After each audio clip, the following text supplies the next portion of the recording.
નમસ્કાર, આપ જોઈ રહ્યા છો સ્પાર્ક ટુડે ન્યૂઝ। પ્રથમ પૂજનીયની ભક્તિના પર્વમાં સેવા કાર્યને જોડીવાનો અનોખો પ્રયાસ હાથ ધરવામાં આવ્યો। ગણેશજીને અતિપ્રિય લાડુનો ભોગ ગૌ માતાને અર્પણ કરતો શ્રવણ નીરવ ઠક્કર ડ્રાયફ્રૂટવાળા 3000 લાડુ અને 5000 ગરમાગરમ રોટલીઓ ડાઇનિંગ ટેબલ પર પીરસ્યાયું। સાથે જ વડોદરા સહિત દેશભરમાં હાલ રંગેચંગે ગણેશ ઉત્સવની ઉજવણી કરવામાં આવી રહી છે। ત્યારે વિતેલા 3.5 વર્ષથી જરૂરિયાતમંદ માટે સેવાની અવિરત ધૂણી દખાવતી શ્રવણ સેવા ફાઉન્ડેશન દ્વારા ગણેશજીના અતિપ્રિય એવા લાડુનો ભોગ 33 કરોડ દેવી દેવતાઓનો જેમનામાં વાસ છે તેવા ગૌ માતાને અર્પણ કર્યો છે। સાથે જ ગરમાગરમ રોટલીઓ પણ ગૌ માતાને જમાડવામાં આવી છે।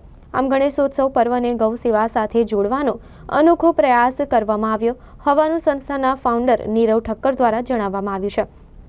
સાથે જ સંસ્થાના ફાઉન્ડર નીરવ ઠક્કરે જણાવ્યું છે કે શ્રવણ સેવા ફાઉન્ડેશન છેલ્લા 3.5 વર્ષથી વધુ સમયથી વિવિધ સેવા કાર્યોમાં જોડાયેલી છે। અમે ફૂટપાથ પર જીવન વ્યતીત કરવા મજબૂર નિસહાય વૃદ્ધોને 3.5 વર્ષથી નિયમિત સ્વાદિષ્ટ ભોજન સેવાઓ આપી રહ્યા છે।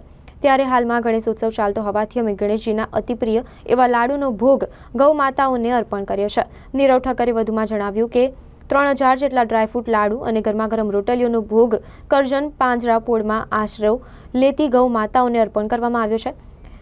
આખરમાં નીરવ ઠક્કર ઉમેરે છે કે ગૌ માતામાં 33 કરોડ દેવી દેવતાઓનો વાસ છે। આ વાત આપણે સૌ જાણીએ છીએ। આપણી આસપાસ જ્યાં પણ ગૌ માતા દેખાય તેમને ફળ, રોટલી તથા ઘાસ ખવડાવવું જોઈએ। ગૌ માતા કચરો અને પ્લાસ્ટિક ના ખાય તે વાતનું ધ્યાન રાખવું આપણા સૌની જવાબદારી છે।